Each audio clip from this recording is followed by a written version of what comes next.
Vous savez, l'amiante, ce produit toxique qui cause des maladies, et en particulier un cancer, même s'il y en a d'autres, un cancer qu'on a appelé le cancer des ouvriers.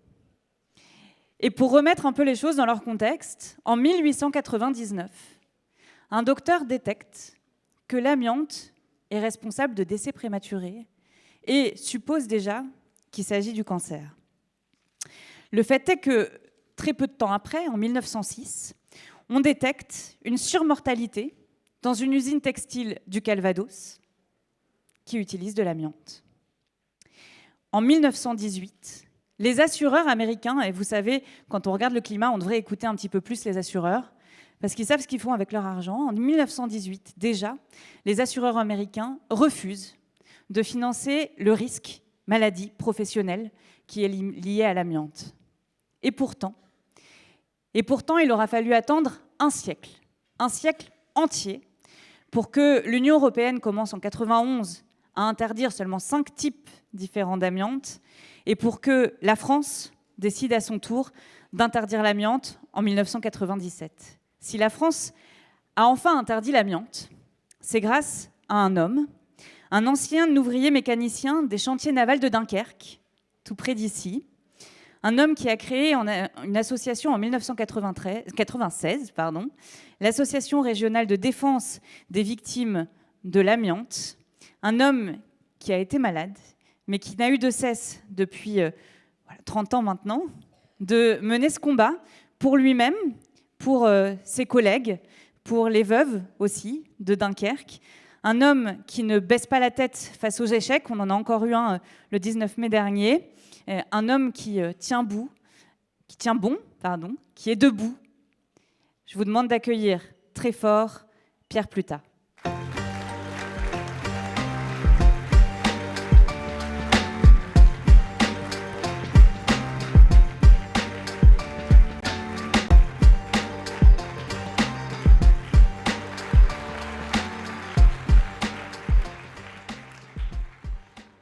Pierre, merci beaucoup d'être avec nous.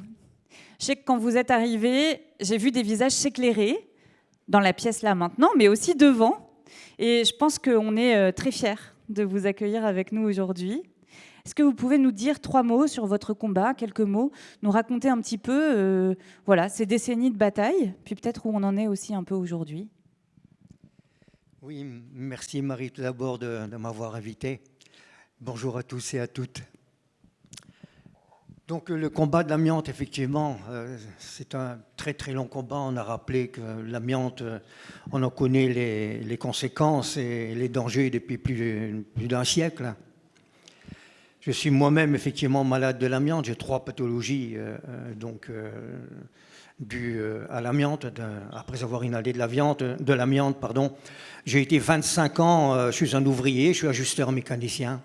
J'ai travaillé 25 ans dans la construction navale à Dunkerque. Et dans les endroits où je travaillais, certains d'entre vous savent peut-être, oui, certains d'entre vous ont peut-être déjà vu des salles de machines dans les navires. C'est énorme, c'est des énormes salles comme celle-ci, 2 fois, 3 fois plus hautes. Eh bien, l'amiante était massivement utilisée. Je vais simplement vous donner un exemple. Eh bien, il y avait les calorifugeurs qui travaillaient donc avec toutes les corporations. Moi, j'étais mécanicien, mais il y avait les électriciens, il y avait les soudeurs, il y avait également les nettoyeurs qui étaient fortement exposés. Eh bien, l'amiante était projetée sur les cloisons de manière à éviter qu'il y ait des incendies, bien entendu. Et cet amiante qui s'appelait le flocage, eh bien entendu, une grande partie de ce flocage restait donc sur les cloisons, mais énormément également retombé dans les compartiments machines où nous travaillons.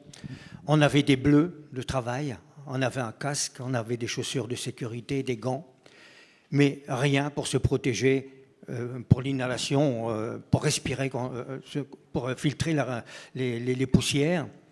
Ce qui fait que nous étions couverts d'amiante, il neigeait de l'amiante dans les compartiments machines des moteurs. Nos bleus, on était couverts. Et à un moment donné, on avait les narines remplies d'amiante également. Et on faisait quoi? On prenait un bout de chiffon dans notre poche, on se mouchait et on continuait à travailler comme ça. Jamais personne ne nous a dit que l'amiante, c'était quelque chose de dangereux. Pour nous, c'était de la poussière. Voilà. La poussière, normalement, comme si on balayait, comme s'il y avait de la poussière, une poussière, j'ai envie de dire ordinaire, c'est jamais ordinaire, mais la poussière de laquelle on n'a pas besoin de se protéger. Et c'est simplement lorsque le chantier a fermé ses portes, donc en 1998, que par hasard, je voulais retrouver du travail. J'avais 42 ans, c'était difficile à l'époque. Et je voulais faire un stage d'ambulancier, de manière à pouvoir exercer ce métier. Et là, pour être ambulancier, eh bien, il faut passer un contrôle pulmonaire de santé, de manière à voir si on n'est pas de maladie contagieuse, et c'est tout à fait normal. Et c'est là où le pneumologue me dit « Mais vous avez travaillé dans l'amiante ?» Non, moi, je n'ai jamais travaillé dans l'amiante, je ne savais même pas ce que c'était. Et je lui dis « Mais pourquoi vous me demandez ça ?» Il dit « Parce que vous êtes atteint d'asbestose. » Ma première réaction a été de dire « Mais monsieur, est-ce que c'est contagieux ?» Il me dit « Non. » Moi, j'étais content. C'était pas contagieux, donc je pouvais aller faire mon stage d'ambulancier. Je ne lui ai peut-être pas demandé ce que c'était que l'amiante, ni ce que c'était que l'asbestose. Je ne me souviens pas qu'il me l'ait dit, mais bon.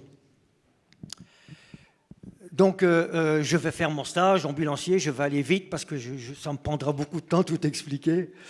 Un jour, je me promène à Dunkerque et mon attention est attirée par un livre donc, dans une librairie dont le titre était « Amiante, produit cancérogène ».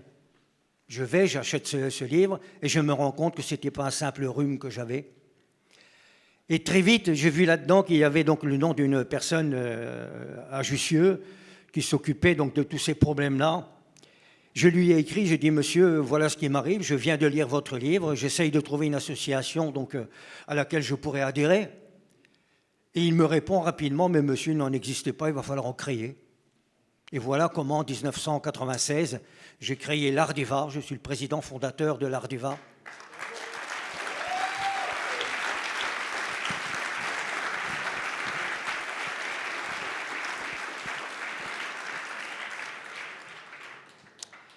Et depuis 1996, on mène ce combat dont vous nous parlez, Marie. Le combat, donc, bien sûr, pour que les victimes soient reconnues, ce qui n'était pas simple à l'époque. Ça prenait des mois pour se faire reconnaître en maladie professionnelle. Il a fallu un jour, on a appelé ça envahir, les victimes envahissent la sécurité sociale. Ben oui, on a envahi. Et les responsables à l'époque de la sécurité sociale me disaient « Monsieur Pluta, venez dans notre bureau, on va discuter. » Je dis « Non, non, non, non. Moi, c'est vous qui allez descendre ici avec les gens et nous expliquer pourquoi on a ces difficultés à nous faire reconnaître. »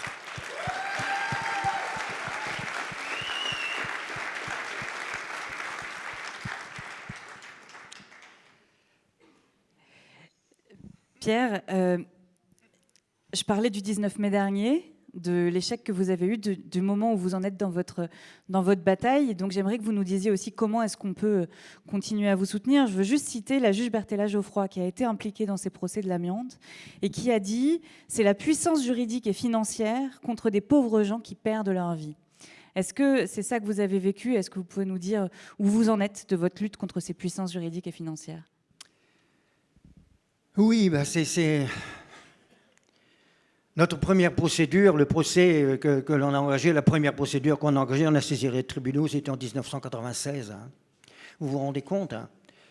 Après de multiples audiences devant les tribunaux, eh bien, on en est toujours au même point. Rien n'a avancé. Vous avez sans doute pu voir et lire que Santé publique France a publié des chiffres. Entre 120 000 et 180 000 morts de l'amiante. Hein. Et aujourd'hui, ni responsable ni coupable. Hein. Je ne comprends pas. Je ne comprends pas. Il y a, en 1982, pour répondre à votre question, Marie, en 1982, s'est constitué, a été créé en France un comité qui s'appelle le CPA, le Comité permanent amiante. Moi, je me trompe souvent, je dis souvent le comité pour l'amiante. Eh bien, ce fameux comité, il était composé d'éminentes personnalités, éminentes, je ne sais pas pourquoi je dis éminentes, c'est marqué dans les bouquins, c'est marqué comme ça, d'éminentes personnalités donc, qui étaient dans les divers ministères à l'époque du travail et ainsi de suite. D'éminentes personnalités de la recherche, des scientifiques, de la médecine, également de ceux qui étaient censés protéger les ouvriers à l'époque, lorsqu'ils étaient salariés. Ils ont tout mis en œuvre pour que l'amiante ne soit pas interdite, de 1982 à 1995. 15 ans. Bien sûr, l'amiante était connu avant, déjà, comme vous le disiez, et personne n'a voulu interdire l'utilisation de l'amiante. Eh bien, eux, durant ces 15 années, ont tout mis en œuvre pour que l'amiante ne soit pas interdit. Ils ont trouvé une formule magique. Au tout début, ils ont dit, mais avant, personne ne s'occupait d'amiante, personne ne vous protégeait, personne ne nous a informés. Mais maintenant, il y a l'utilisation contrôlée de l'amiante, on maîtrise. Ah bon? Eh bien oui. On voit bien les conséquences de cette utilisation contrôlée de l'amiante.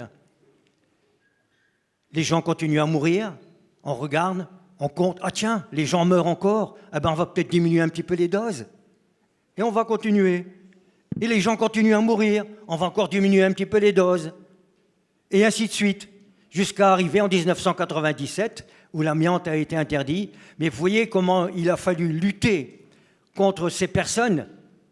Il faut encore, je dis il faut encore aujourd'hui lutter contre ces personnes, contre ceux qui protègent le profit et s'en foutent de la santé des gens. Ils n'en ont rien à faire que les gens meurent.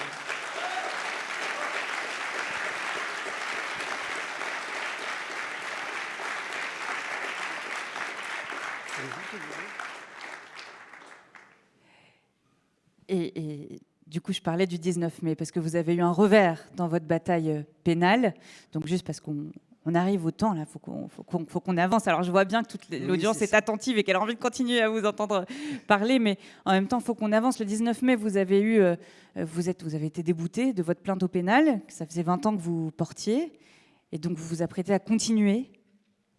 Oui, la lutte continue. Malheureusement, le 19 mai, Marie, c'était la dernière, ce ne sera pas la dernière, mais c'était la dernière en date de notre échec, de l'audience, de l'échec, comment je vais dire, de la justice qui, une nouvelle fois, nous a désapprouvé, nous a dit, mais les preuves que vous avez ramenées, elles ne sont pas bonnes, elles ne sont pas suffisantes, et il n'y a pas de raison de poursuivre donc cette procédure. Alors, j'ai peur de prendre beaucoup de temps, mais moi je suis un ouvrier. Je faisais confiance tant à nos avocats qu'à d'autres personnes. Et je me suis demandé pourquoi, lors de cette audience du 19 mai, j'entendais le parquet, le procureur de la République, se ranger aux côtés de nos adversaires, de ceux qui nous ont empoisonnés. Et je me suis dit, mais qu'est-ce que c'est que ce parquet? Mais il sert à quoi au juste? J'ai regardé et je me suis rendu compte que le rôle du parquet, c'est de représenter la société. Je suis tombé de ma chaise, mais je dis, c'est pas possible. On nous dit qu'on n'apporte pas les bonnes preuves, on nous dit qu'il faut faire de recherche, et le parquet, c'est son rôle, il ne le fait pas. Pourquoi il ne va pas rechercher les preuves? On a tenté, nous, lors de avant cette dernière audience, et pour apporter des éléments, on a nous-mêmes essayé de rechercher des preuves, on en a trouvé. Mais vous comprenez très bien que nous, en tant qu'ouvriers, on ne peut pas aller ouvrir les portes. On ne peut pas aller dans les endroits où toutes ces preuves sont stockées. Eh bien, tout simplement, c'est le rôle, normalement, du parquet de le faire.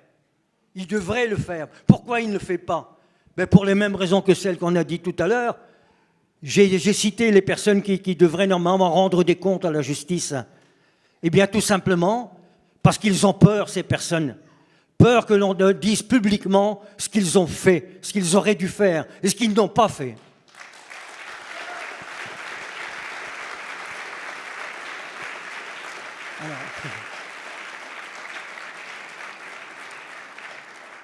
Alors, qu'est-ce qui se passe? Tant que le procès de l'amiante n'aura pas eu lieu, c'est un permis de tuer. Je pèse mes mots. C'est un permis de tuer en toute impunité qui est délivré à tous ceux qui aujourd'hui encore, utilisent des produits cancérogènes. J'ai entendu tout récemment qu'il fallait surtout pas se presser pour interdire le glyphosate. Sans doute faut-il faire comme pour l'amiante, attendre de compter les morts. Et lorsqu'on aura compté les morts, on dira tiens, on va faire une utilisation contrôlée du glyphosate. On va défendre. Vous allez baisser un petit peu les quantités que vous répandez. Et puis on va encore attendre, on va encore compter les morts. Voilà ce que c'est que cette façon d'agir. Et je vais arrêter, mais je ne voudrais pas arrêter parce que c'est vrai que je pourrais encore continuer longtemps. Je voudrais aussi dire là, après le 19 mai, j'ai reçu un appel et un courrier, celui de Marie, qui s'étonnait et qui me disait combien elle ne comprenait pas cette décision du 19 mai. Et c'était le seul courrier que j'avais reçu, alors que j'en entendais sans doute beaucoup d'autres, pour nous soutenir, pour nous soutenir dans ce combat.